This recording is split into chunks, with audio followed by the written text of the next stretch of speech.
എല്ലാവർക്കും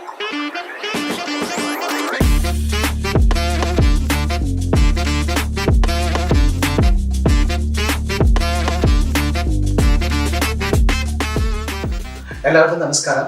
എല്ലാവർക്കും talk of the ടൗണിലേക്ക് സ്വാഗതം.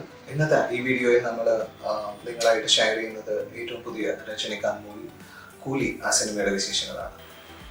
സോ സൺ പിക്ചേഴ്സിന്റെ പ്രൊഡക്ഷൻ, അതുപോലെ ലോകേഷ് കനകരാജ് ഡയറക്ഷൻ, അനിരുദ്ധിന്റെ മ്യൂസിക്, അപ്പോൾ അത്തരം കാര്യങ്ങൾ വെച്ചിട്ട് വളരെ ഹൈപ്പോട് കൂടിയിട്ടാണ് സിനിമ തിയേറ്ററിൽ എത്തിയത്. അതുപോലെ ഇതിന്റെ ഓരോ ക്യാരക്ടർ പോസ്റ്റേഴ്സ് റിവീൽ ചെയ്യുന്ന സമയത്തും അത് രജനികാന്തിന് ശേഷം ഓരോ ക്യാരക്ടർ പോസ്റ്റേഴ്സ് റിവീൽ ചെയ്യുന്ന സമയത്തും നാഗാർജുന, അമീർ ഖാൻ, അതുപോലെ സൗബിൻ ഷാഹിർ, ഉപേന്ദ്ര, സത്യരാജ്, ശ്രുതി ഹാസൻ, അങ്ങനെ വളരെ വലിയ ഒരു സ്റ്റാർ കാസ്റ്റ് ഈ സിനിമയിലുണ്ട്. അപ്പൊ അതൊക്കെ കൊണ്ട് തന്നെ വളരെയധികം ഒരു എക്സ്പെക്ടേഷൻ നിലനിർത്തിക്കൊണ്ടാണ് ഈ സിനിമ തിയേറ്ററുകളിൽ 14th ഓഗസ്റ്റിന് തിയേറ്ററിൽ എത്തിയത്. പിന്നെ നമുക്ക് എടുത്ത് പറയാവുന്നത് രജനികാന്തിന്റെ പെർഫോമൻസ് തന്നെയാണ്. അപ്പോൾ രജനികാന്ത് സിനിമ ഇഷ്ടപ്പെടുന്ന ആളുകളാണെങ്കിൽ, അല്ലെങ്കിൽ രജനികാന്ത് ഫാൻ ആണെങ്കിൽ, ഡെഫിനറ്റ്ലി അദ്ദേഹത്തിന്റെ പെർഫോമൻസ് തീർച്ചയായും നിങ്ങൾക്ക് ഇഷ്ടപ്പെടും. അത്തരത്തിലുള്ള സീക്വൻസുകൾ ഈ സിനിമയിലുണ്ട്. ആക്ഷൻ രംഗങ്ങളായിക്കോട്ടെ, അതുപോലെ ഇമോഷണൽ രംഗങ്ങളായിക്കോട്ടെ, അല്ലെങ്കിൽ ചെറിയ ഡാൻസ് നമ്പേഴ്സ് ഒക്കെ ഉണ്ട്. അങ്ങനെ ആ ഒരു പെർഫോമൻസ് നിങ്ങൾക്ക് ഡെഫിനറ്റ്ലി ഇഷ്ടപ്പെടും. പിന്നെ നമുക്ക് പറയാനുള്ളത് ലോകേഷ് കനകരാജിന്റെ ഒരു ടച്ച് ഈ സിനിമയിൽ വളരെ കുറവാണ്. ഇപ്പൊ ലിയോ ഒക്കെ കണ്ടതിന് ശേഷം അത്തരത്തിലുള്ള ഒരു എക്സ്പെക്ടേഷൻ വെച്ചിട്ടാണ് നിങ്ങൾ ഈ സിനിമ തിയേറ്ററിൽ അപ്രോച്ച് ചെയ്യണ വെച്ചിട്ടുണ്ടെങ്കിൽ ഡെഫിനറ്റ്ലി ഈ സിനിമ നിങ്ങളെ ഡിസപ്പോയിന്റ് ചെയ്യും. അപ്പൊ അല്ലാത്ത രീതിയിൽ വേണം ഈ സിനിമ അപ്രോച്ച് ചെയ്യാൻ. കാരണം വളരെ ഒരു സ്ലോ ഫേസിൽ കൂടെ കടന്നു പോകുന്ന ഒരു സ്റ്റോറി ടെല്ലിംഗ് ആണ് ഈ സിനിമയ്ക്ക് ഉള്ളത്. ഓരോ ക്യാരക്ടേഴ്സിനും ഫ്ലാഷ് ബാക്സുകളാണ് ഈ സിനിമയിൽ. അപ്പൊ അതുകൊണ്ട് തന്നെ അതൊക്കെ നമുക്കൊരു ലാഗ് ചെയ്യണ പോലെ നമുക്ക് ഫീൽ ചെയ്യും ആ സിനിമ ത്രൂ ഔട്ട് ഇരുന്ന് കണ്ടു കഴിയുമ്പോൾ.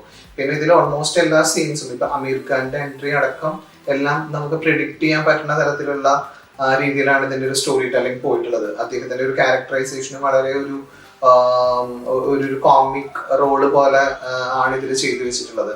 അപ്പോൾ അത്തരം ഹൈപ്പുകൾ സൃഷ്ടിച്ച കാര്യങ്ങളൊന്നും ഈ സിനിമയിൽ വർക്ക്ഔട്ട് ആയിട്ടില്ല എന്നുള്ളതാണ്. ഇതിൽ ഏറ്റവും പോസിറ്റീവായിട്ട് നിൽക്കുന്നത് ഡെഫിനറ്റ്ലി അനിരുദ്ധിന്റെ മ്യൂസിക്കും ബാക്ക്ഗ്രൗണ്ട് സ്കോർ തന്നെയാണ്. അതുപോലെ മോണിക്ക എന്നുള്ള പാട്ട് ഈ സിനിമ റിലീസ് ചെയ്യുന്നതിന് മുമ്പ് ഉണ്ടാക്കിയ ഹൈപ്പ് എന്താണോ ആ സെയിം അതിന്റെ ഒരു 10 മടങ്ങ് നമുക്ക് തിയേറ്ററിലെ റെസ്പോൺസ് ഉണ്ട് ആ സോങ്ങിന്. അതിന്റെ ഒരു വലിയൊരു എക്സ്റ്റൻഷനും ഈ സിനിമയിലുണ്ട്. പിന്നെ നമുക്കിതിൽ എടുത്ത് പറയാവുന്ന ഒരു പെർഫോമൻസ് എന്ന് പറയുന്നത് സൗബിന്റെയാണ്. സൗബിൻ ഈ സിനിമയുടെ ഒരു തുടക്കം മുതൽ അവസാനം വരെ ത്രൂ ഔട്ട് ഉള്ള ഒരു പെർഫോമൻസ് ആണ് സൗബിൻ ഈ സിനിമയിൽ ചെയ്തിട്ടുള്ളത്. അത് വളരെ നല്ല രീതിയിൽ വളരെ ഇമ്പാക്റ്റോട് കൂടിയിട്ട് ഈ സിനിമയിൽ ചെയ്തിട്ടുണ്ട്.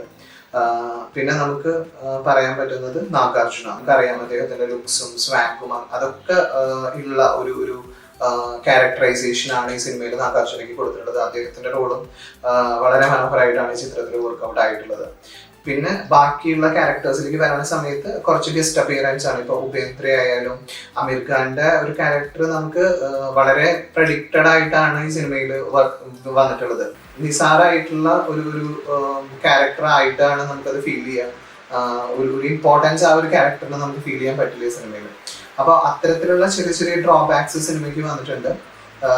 അതുപോലെ ഇതിൽ ഫീമെയിൽ ലീഡ് ചെയ്തിട്ടുള്ളത് ശ്രുതി ഹാസനാണ്. ശ്രുതി ഹാസന്റെ നമ്മൾ നോർമൽ കണ്ടുവരണ ഒരു ഷെയ്ഡിലുള്ള ഒരു സിനിമയല്ല ഇത്. വേറൊരു ഷെയ്ഡാണ് ശ്രുതി ഹാസന്റെ സിനിമയിൽ കൊടുത്തിട്ടുള്ളത്. ലോകേഷ് കനകരാജിന്റെ മൂവിയിൽ നമ്മൾ കാണാറുള്ളതാണ് ഒരു വളരെ സ്ട്രോങ് ആയിട്ടുള്ള ഒരു ലേഡി ക്യാരക്ടേഴ്സ് ഇപ്പോഴും ഉണ്ടാവാറുണ്ട്. അങ്ങനത്തെ ഒരു ക്യാരക്ടറൈസേഷൻ ഈ സിനിമയിലുണ്ട്. ഡെഫിനറ്റ്ലി നിങ്ങൾ ഈ സിനിമ കണ്ടു കഴിയുമ്പോൾ നിങ്ങൾക്ക് അത് മനസ്സിലാവും. അതുപോലെ സത്യരാജിന്റെ ക്യാരക്ടറും വളരെ മനോഹരമായിട്ട് ഈ സിനിമയിൽ വർക്ക്ഔട്ട് ആയിട്ടുണ്ട്.